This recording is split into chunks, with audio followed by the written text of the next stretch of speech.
തുടർച്ചയായി 11 ദിവസം നീണ്ടുനിന്ന ഇടിവ് അവസാനിപ്പിച്ച് ഇന്ത്യൻ മാർക്കറ്റ് പോസിറ്റീവ് ക്ലോസിംഗ് നൽകുകയും ഇൻഡെക്സ് 1.15% ഉയർന്ന് 22,337 ക്ലോസിംഗ് നൽകുകയും ചെയ്തു. ഇന്ന് മാർക്കറ്റ് 5-ഡേ എക്സ്പോണൻഷ്യൽ മൂവിംഗ് ആവറേജ് റേഞ്ചിന് മുകളിലും ക്ലോസിംഗ് നൽകി. ആദ്യം തന്നെ മാർക്കറ്റിൽ വന്ന ബൈയിങ് മൊമെൻറ്റത്തിന് പിന്നിലെ ചില പ്രധാന കാരണങ്ങൾ മനസ്സിലാക്കാം. ഒന്നാമത്തേത്, റെസിപ്രോക്കൽ താരിഫ് പ്രതീക്ഷിച്ച രീതിയിൽ ഇന്ത്യൻ മാർക്കറ്റിനെ പ്രതികൂലമായി ബാധിക്കില്ല എന്നുള്ള അപ്ഡേറ്റാണ്. കാനഡയ്ക്കും മെക്സിക്കോയ്ക്കും എതിരെ 25% താരിഫ് ഹൈക്ക് ഏർപ്പെടുത്തിയെങ്കിലും അമേരിക്ക ചില റിലീഫുകൾ നൽകിയിട്ടുണ്ട്. ഇതിനെയും മാർക്കറ്റ് ഇന്ന് പോസിറ്റീവായി എടുത്തു. അതോടൊപ്പം തന്നെ ഗ്ലോബൽ ട്രേഡിൽ ഇന്ത്യയുടെ മാർക്കറ്റ് എക്സ്പോസർ വളരെ കുറവായതുകൊണ്ട് റെസിപ്രോക്കൽ താരിഫ് ഇന്ത്യയെ പ്രതികൂലമായി ബാധിക്കില്ല എന്നാണ് ഒട്ടുമിക്ക അനലിസ്റ്റുകളും പറയുന്നത്. രണ്ടാമത്തെ റീസൺ, ഇൻഡെക്സ് അട്രാക്റ്റീവ് വാല്യൂഷനിലേക്ക് ലഭിച്ചതിൻ്റെ പശ്ചാത്തലത്തിൽ അട്രാക്റ്റീവ് വാല്യൂഷനിൽ ലഭിക്കുന്ന പല ലാർജ് ക്യാപ് സ്റ്റോക്കുകളിലും ബൈയിങ് വന്നിട്ടുണ്ട്. ഇതും ഇന്ന് മാർക്കറ്റിൽ വന്ന ബൈയിങ് മൊമെൻറ്റത്തിന് പിന്നിലെ പ്രധാന ട്രിഗറായി പ്രവർത്തിച്ചു.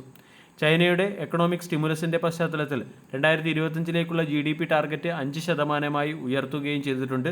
ഇതിന്ന് ഏഷ്യൻ മാർക്കറ്റിൽ ഒരു ബൈയിങ് മൊമെൻറ്റം വന്നതിൻ്റെ പിന്നിലെ പ്രധാന കാരണമായി പ്രവർത്തിച്ചിട്ടുണ്ട്. മറ്റൊരു reason, mid cap small cap സെക്ടറിലെ സ്റ്റോക്കുകളിൽ അട്രാക്റ്റീവ് വാല്യൂഷൻ്റെ പശ്ചാത്തലത്തിൽ വന്ന ഹെവി ബൈയിങ് ആണ്. ഇന്ന് മിഡ് ക്യാപ് ഇൻഡെക്സും സ്മോൾ ക്യാപ് ഇൻഡെക്സും മികച്ച പെർഫോമൻസ് കാഴ്ചവെക്കുകയും ചെയ്തു. തുടർച്ചയായ 10 ദിവസത്തെ ഡൗൺവേർഡ് ട്രെൻഡാണ് ഇന്നത്തെ ട്രേഡിംഗ് സെഷനോടുകൂടി അവസാനിച്ചിരിക്കുന്നത്. Adani Port, Tata Steel, Power Grid, Mahindra and Mahindra, NTPC, Tech Mahindra, Tata Motors, ITC, Nestle India, HCL, Bharti Airtel, State Bank of India, Asian Paint, Kotak Mahindra bank തുടങ്ങിയ സ്റ്റോക്കുകൾ പോസിറ്റീവ് ക്ലോസിംഗ് നൽകി. കൂടാതെ മാർക്കറ്റ് സെൻറ്റിമെൻറ്റും ഇന്ന് പോസിറ്റീവായി മാറിയിട്ടുണ്ട്. ഇന്ത്യയുടെ ബിസിനസ് ആക്ടിവിറ്റിയിലും ഒരു റിക്കവറി കാണാൻ സാധിച്ചു. ബിസിനസ് ആക്ടിവിറ്റി 26 മാസത്തെ ലോ ആയ 56.5 നിന്നും 59.0 ഉയരുകയും ചെയ്തു. കൂടാതെ ചൊവ്വാഴ്ചയിലെ ട്രേഡിംഗ് സെഷനിൽ ഫോറിൻ ഇൻസ്റ്റിറ്റ്യൂഷണൽ ഇൻവെസ്റ്റേഴ്സ് ഇന്ത്യൻ മാർക്കറ്റിൽ സെല്ലിംഗ് സൈഡിൽ തന്നെയാണുള്ളത്. ഇന്ന് മാർക്കറ്റ് 5-ഡേ എക്സ്പോണൻഷ്യൽ മൂവിംഗ് ആവറേജ് റേഞ്ചിന് മുകളിൽ പോസിറ്റീവ് ക്ലോസിംഗ് നൽകിയത് ഷോർട്ട് ടൈമിലേക്കുള്ള ഒരു ട്രെൻഡ് റിവേഴ്സലായിട്ട് തന്നെയാണ് വിലയിരുത്തുന്നത്. എന്നാലും 22,500 തന്നെയാണ് ഏറ്റവും പ്രധാനപ്പെട്ട ഹഡിൽ.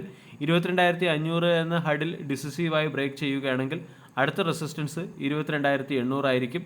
100 വീക്ക് എക്സ്പോണൻഷ്യൽ മൂവിംഗ് ആവറേജ് റേഞ്ചായ 22,050 വരും സമയങ്ങളിൽ മാർക്കറ്റിൻ്റെ പ്രധാന സപ്പോർട്ടായി പ്രവർത്തിക്കുകയും ചെയ്യും.